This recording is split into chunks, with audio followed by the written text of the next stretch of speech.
Pemilihan umum yang bebas, jujur, adil adalah pilar yang memberi legitimasi kuat pada pemerintahan yang terpilih, yang bisa membawa kepercayaan publik serta memperkuat fondasi institusi pemerintahan. Tanpa itu, legitimasi, kredibilitas dari pemerintah yang terpilih akan diragukan. Lebih jauh lagi, pemilihan yang dijalankan secara bebas, secara jujur dan adil adalah sesungguhnya pengakuan atas hak dasar setiap warga negara dalam menentukan arah dan masa depan negara mereka sendiri. Ini adalah wujud tertinggi dari kedaulatan rakyat, di mana setiap suara dapat disampaikan dan dihitung tanpa tekanan, tanpa ancaman, tanpa iming-iming imbalan. Pertanyaannya, apakah Pilpres 2024 kemarin telah dijalankan secara bebas, jujur dan adil? Izinkan kami menyampaikan jawabnya, tidak. Yang terjadilah sebaliknya. Dan ini terpampang secara nyata di hadapan kita semua. Kita menyaksikan dengan keprihatinan mendalam serangkaian penyimpangan yang telah mencoreng integritas proses demokrasi kita. Mulai dari awalnya, independensi yang seharusnya menjadi pilar utama dalam penyelenggaraan pemilu telah tergerus akibat intervensi kekuasaan yang tidak seharusnya terjadi. Di antara penyimpangan yang kita saksikan adalah penggunaan institusi negara untuk memenangkan salah satu calon yang secara eksplisit tidak memenuhi kriteria yang ditetapkan.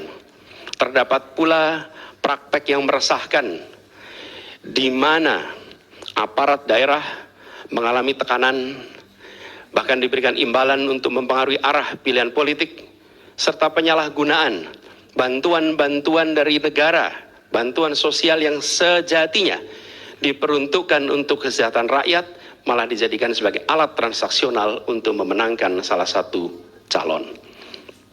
Bahkan intervensi ini sempat merambah hingga pemimpin Mahkamah Konstitusi.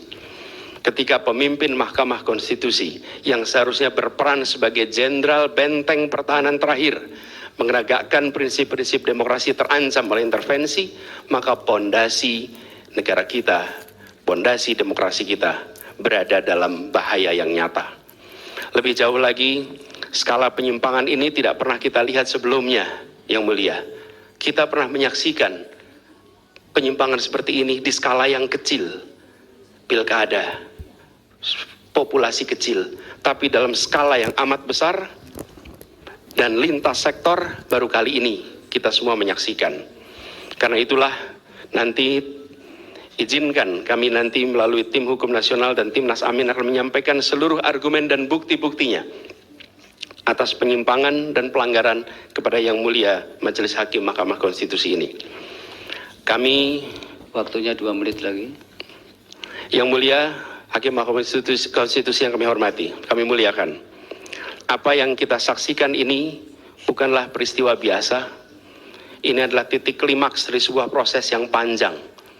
Penggerogotan atas demokrasi, di mana praktek-praktek intervensi dan ketaatan pada tata kelola pemerintahan secara pelan-pelan tergerus.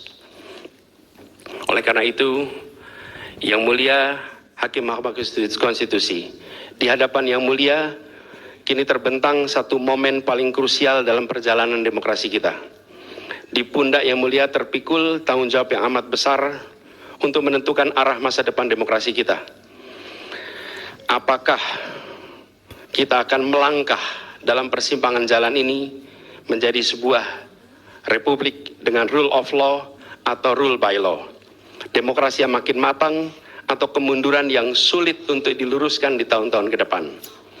Bila kita tidak melakukan koreksi saat ini, maka akan menjadi presiden ke depan di setiap pemilihan di berbagai tingkat.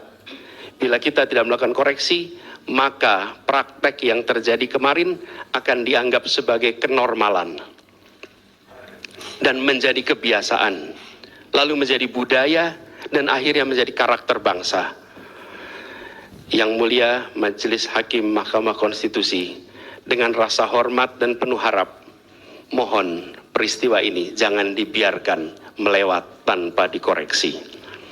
Rakyat Indonesia menunggu dengan penuh perhatian.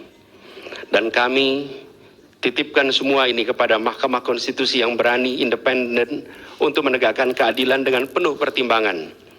Kami mendukung Yang Mulia untuk tidak membiarkan demokrasi ini terkikis oleh kepentingan kekuasaan yang sempit. Tidak membiarkan cita-cita reformasi yang telah lama diperjuangkan menjadi sia-sia. Tindakan dan keputusan Mahkamah Konstitusi terkait dengan jadwal pemilihan kepala daerah serentak serta keputusan penghapusan pasal pencemaran nama baik telah memberikan kepada kami harapan bahwa independensi, keberanian, ketegasan dalam menegakkan keadilan hadir kembali di Mahkamah Konstitusi ini.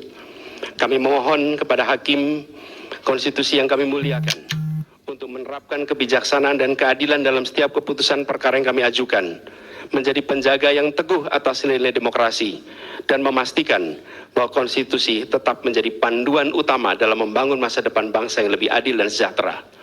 Semoga sejarah mencatat dan menjadi saksi atas dedikasi dan komitmen yang mulia untuk mempertahankan integritas dan martabat demokrasi dan konstitusi kita.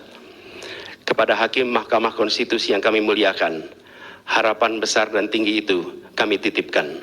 Terima kasih. Assalamualaikum warahmatullahi wabarakatuh.